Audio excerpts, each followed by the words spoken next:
আসসালামু আলাইকুম। জ্যামিতির ক্ষেত্রে বা অন্যান্য কিছু ক্ষেত্রে আমরা কিছু কিছু জিনিসের ব্যবহার জানি কিন্তু বুঝি, কিন্তু সেগুলোর নাম জানি না। তো আজকে আমি আপনাদেরকে সেই বিষয়গুলোর সাথে পরিচয় করে দিব। তো আমি আপনাদের সাথে আছি মোহাম্মদ মিরাজ হোসেন। তো ভিডিও শুরু করার আগে আমি এখানে আগে থেকে লিখে রাখছি প্রতীক চিহ্ন, সিম্বল এবং অর্থ মিনিং। তো আমি একদিকে প্রতীকের চিহ্নগুলো বসাবো, একদিকে তার অর্থগুলো বসাবো। তো আপনারা আমার সঙ্গে থাকুন, দেখুন, শিখুন, ভালো লাগবে। যাদের শেখার আগ্রহ থাকবে তারা অবশ্যই আমার ভিডিওগুলো দেখবে এবং শিখবে। তো আমি এখানে আগে থেকে লিখে রেখেছি, এখানে যে বিষয়টা নিয়ে আলোচনা হয় সেটা হচ্ছে জ্যামিতিতে ব্যবহৃত কতিপয় সাংকেতিক চিহ্নসমূহ, যেমন প্রতীক, সিম্বল, অর্থ, মিনিং। সিম্বল আর মিনিং সম্পর্কে যেহেতু আজকে আলোচনা হবে, তো প্রতীক আর অর্থ বিষয়, তো আপনারা এই বিষয়গুলো যদি জানা থাকে তাহলে ভালো, আর যদি জানা না থাকে তাহলে আমার ভিডিওটি দেখুন, আপনাদের অনেক ভালো লাগবে। এখানে দেখা যাচ্ছে চারকোনা বৃত্ত একটি ঘরে আমি এঁকেছি, এটার নাম হচ্ছে চতুর্ভুজ। চতুর্ভুজ চতুর্ভুজ চতুর্ভুজ, তিনবারে আমি বললাম কি নাম হবে? চতুর্ভুজ।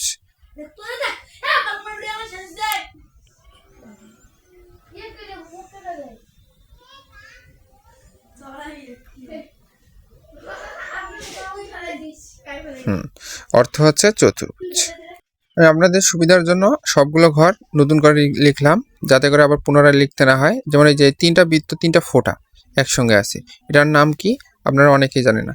তো এটার নাম হচ্ছে আমরা জানি সুতরাং। সুতরাং বাংলায় সুতরাং যেভাবে লিখতে হয়, সুতরাং বাংলায় যেভাবে লিখতে হয় ওইভাবেই। ভিডিওটা যেহেতু আমি শর্টকাটে করব, যেহেতু আমি এই নামগুলো বিস্তারিতভাবে সবগুলো লিখে রাখি, আপনাদের শুধু আমি টিকচিহ্ন দিয়ে বোঝাবো।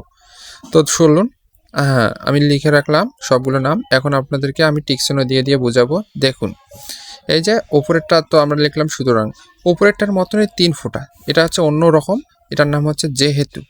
এটার নাম কি? যেহেতু। আমরা সুতরাং আর যেহেতু পেয়ে গেলাম, এখন অন্য টপিকে চলে যাই। এখানে দেখা যাচ্ছে সমান সমান দুইটা চিহ্ন, সমান সমান দুইটা চিহ্ন, তার মানে কি হচ্ছে? সমান। তার মানেও সমান, চিহ্নও সমান, আমরা এটা অনেকেই জানি। আবার এই যে সমান সমান চিহ্ন আছে কিন্তু ওই যে মাঝ দিয়ে একটি কাটা, তার মানে কি হবে? তার মানে হচ্ছে সমান নয়। এটা কিন্তু আমরা জানি না, অনেকেই এটা জানি না।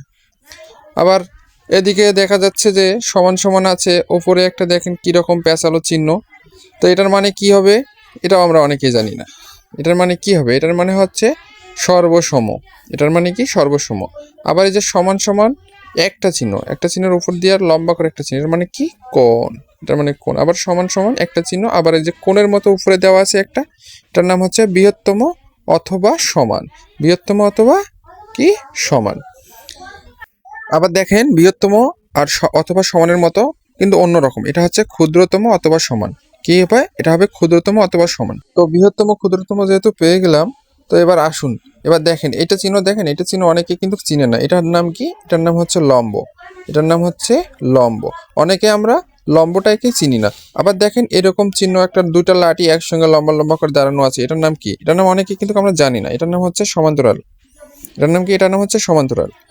সমান্তরাল অনেকে জানি, কিন্তু সমান্তরাল কোনো জানি। এটা যে গোল চিহ্ন, জিরোর মতো দেখা যাচ্ছে, এটার নাম কি? এটার নাম হচ্ছে বৃত্ত। জিরোর মতো যেটা দেখা যাচ্ছে এটার নাম হচ্ছে বৃত্ত। বৃত্ত। আবার দেখা যাচ্ছে যে দেখেন এরকম একটা ঘরের মতো, এটার নাম কি? এটার নাম কি?